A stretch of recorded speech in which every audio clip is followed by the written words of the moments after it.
स्वागत है आप सबका। मैं Vivek Bindra, international motivational speaker, leadership consultant, CEO, coach, वापस आया हूं। एक्साइटिंग टॉपिक है, 2 स्टेप्स के अंदर बिलियन डॉलर बिजनेस कैसे खड़ा किया जाए। कम ऑन, 2 स्टेप्स के अंदर बिलियन डॉलर बिजनेस कैसे खड़ा किया जाए। एक्साइटिंग है। पहला है पतंजलाइजेशन और दूसरा है McDonaldization. One more time, come on, Patanjalization, McDonaldization. चलिए शुरू करते हैं, एक एक करके लेते हैं। पहले लेते हैं पतंजलाइजेशन। ये पतंजलाइजेशन क्या होता है? पतंजलि ने क्या किया? एक्चुअली पतंजलि ने एक इतिहास रचा है हमारे देश के अंदर। इकोनॉमिक टाइम्स के हिसाब से अगले टाटा बिरला स्वामी रामदेव ही होने वाले हैं। हैरान मत होइएगा, पतंजलि के ब्रांड का रिकॉल वैल्यू इतना ज्यादा बढ़ चुका है कि देश के टॉप 5 ब्रांड जिनका रिकॉल वैल्यू ज्यादा है उसमें पतंजलि का नाम शुमार हो गया है। आज बैद्यनाथ 100 साल से ज्यादा काम कर रहा है। बैद्यनाथ भी आयुर्वेदिक प्रोडक्ट बेच रहा है, लेकिन बैद्यनाथ का टर्नओवर 700 करोड़ है। बाबा रामदेव का टर्नओवर 10,500 करोड़ है। आज ध्यान दीजिएगा, हमदर्द 700 करोड़ पे है, बैद्यनाथ 700 करोड़ पे है, लेकिन डाबर 8,000 करोड़ पे पहुंचा, पतंजलि 10,500 करोड़ पे पहुंच गया।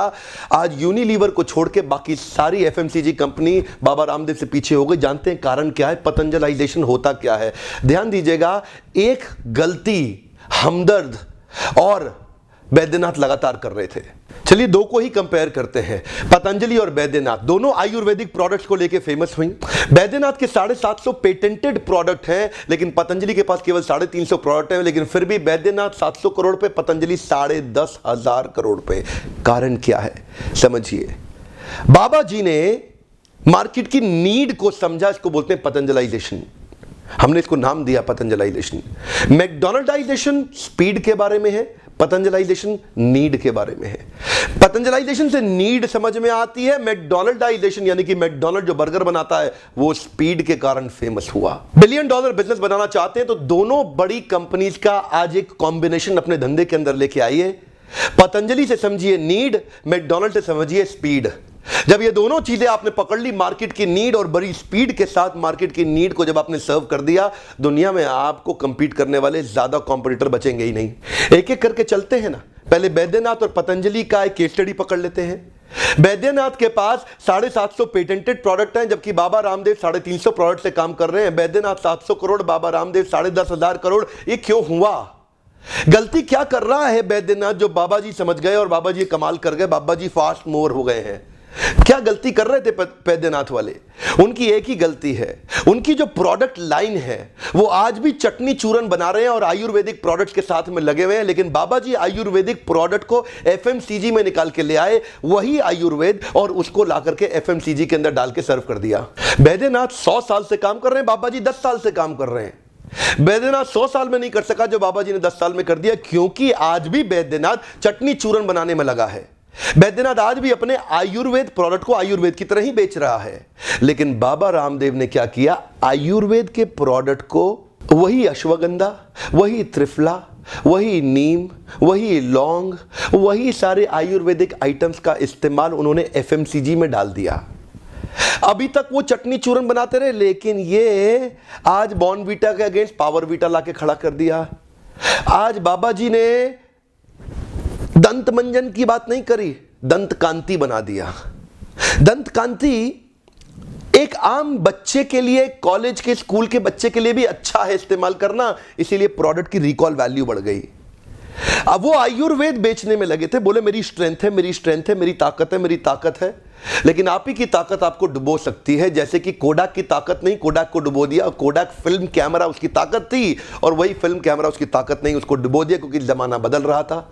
बदलते जमाने के साथ बैद्यनाथ अपने आप को नहीं बदल सका, लेकिन बाबा जी अपने आप को बदल गए। बाबा जी ने शुरू में ही आयुर्वेद को छोड़ दिया, आयुर्वेद की यूएसपी को पकड़ लिया और उसको fast moving consumer good FMCG के अंदर तेल, शैंपू, साबुन, टूथपेस्ट, क्रीम, ब्यूटी प्रोडक्ट, खाने का आइटम, हर आइटम के अंदर चले गए। बाबा जी ने जो प्रोडक्ट रेंज यूज करी वो यूज करी जो एक छोटे बच्चे को भी पसंद आ जाएगी।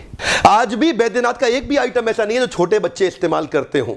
आज आप लोग जो मेरे वीडियो देख रहे हैं, आप में से शायद ही कोई हो जो बैद्यनाथ का कोई सामान इस्तेमाल करता हो, लेकिन पतंजलि का इस्तेमाल करते, क्योंकि पतंजलि ने उसी आयुर्वेद को इस तरह से प्रेजेंट किया, इस तरह के साबुन में डाला, इस तरह के शैम्पू, इस तरह की तेल, इस तरह की पावरवीटा चॉकलेट तक बना डाली जो बच्चों को भी पसंद आ रही है। इसीलिए वो घर घर अच्छा रिकॉल वैल्यू जनरेट कर सका। बाबा जी की खास बात क्या है, आयुर्वेद को आयुर्वेद की तरह नहीं दिया, आयुर्वेद को मार्केट की नीड के साथ मैच करके दिया। इसको बोलते हैं पतंजलाइजेशन। हाँ, वैद्यनाथ ने एक और गलती करी। आज से ठीक 100 साल पहले 1917 में पंडित रामदयाल जोशी और वैद्य राम नारायण शर्मा, ये दोनों भाई थे, दोनों ने मिलकर के इस धंधे को चालू किया। हाँ, ऑफ कोर्स पंडित रामदयाल जोशी एक बड़े एंटरप्रेन्योर थे और वैद्य राम नारायण शर्मा अपने समय के सबसे बुद्धिमान वैद्य रहे हैं भारत के अंदर, जिन्होंने श्री वैद्यनाथ आयुर्वेद भवन की स्थापना करी 1917 में। अच्छा चल रहा था पंडित रामदयाल जोशी और वैद्य राम नारायण शर्मा के साथ में। इनके आगे पुत्र हुए, इनके पुत्रों के पुत्र हुए, अब इनके पुत्र के जो पोते हैं वो भी व्यापार में आने के लिए तैयार हो चुके हैं। फैमिली ट्री बहुत फैल गया है। वैद्यनाथ का बिजनेस कई जगह पे डिवाइडेड हो चुका है। इनका बिजनेस इंडिपेंडेंट सेपरेट आइडेंटिटीज में कन्वर्ट होता चला गया। सारे भाइयों ने अपने अपने व्यापार अलग कर लिए और डिवाइडेड नॉन यूनिफाइड लीडरशिप होना एक बहुत बड़ा कारण है ऑर्गेनाइजेशन को अच्छा ब्रांड और उसका रिकॉल वैल्यू ना जनरेट हो पाना। दूसरी तरफ बाबा रामदेव और आचार्य बालकृष्ण की यूनिफाइड अनडिवाइडेड लीडरशिप में डिसीजन मेकिंग फास्ट और बहुत अच्छी होती चली गई, जहां से बिजनेस को आगे बढ़ा सके। ये अनडिवाइडेड और यूनिफाइड लीडरशिप क्या होती है, अगर आप डिटेल में जानना चाहते हैं तो ओपन हाउस के प्रोग्राम में जरूर आइएगा। इस एवरीथिंग अबाउट लीडरशिप फनल के प्रोग्राम में 6 महीने में हम आपके पूरे धंधे को, फैमिली रन बिजनेस को नेक्स्ट लेवल पे लेके जाना सिखाते हैं। बहुत से फैमिली रन बिजनेस इसी कारण खत्म होते चले गए। अगर आपका भी फैमिली रन बिजनेस है तो लीडरशिप फनल के प्रोग्राम में आइए। फैमिली रन एंटरप्रेन्योरियल बिजनेस को डेवलप करने में, नए स्केल पे लेके जाने में आपकी हैंड होल्डिंग करके आपकी मदद करेंगे। केवल किस्से कहानी सुनाने की जगह मैं केस स्टडीज की मदद से अपने व्यापारियों को एम्पावर करने में लगाऊं। ये कंटेंट आपको बहुत फायदा देगा। मैकडॉनल्डाइजेशन का अर्थ है स्पीड बढ़ाना, मैकडॉनल्डाइजेशन का अर्थ है एफिशिएंसी बढ़ाना। मार्केट की नीड तो आपको समझ में आ गई। मैकडॉनल्ड्स इज नोन, देखिए अटेंशन स्पैन आज समाज का खत्म होते जा रहा है, नीचे होते जा रहा है। अटेंशन स्पैन बचा नहीं है आज जमाने के अंदर, इसलिए लोगों को स्पीड चाहिए, जल्दी चाहिए, तुरंत चाहिए।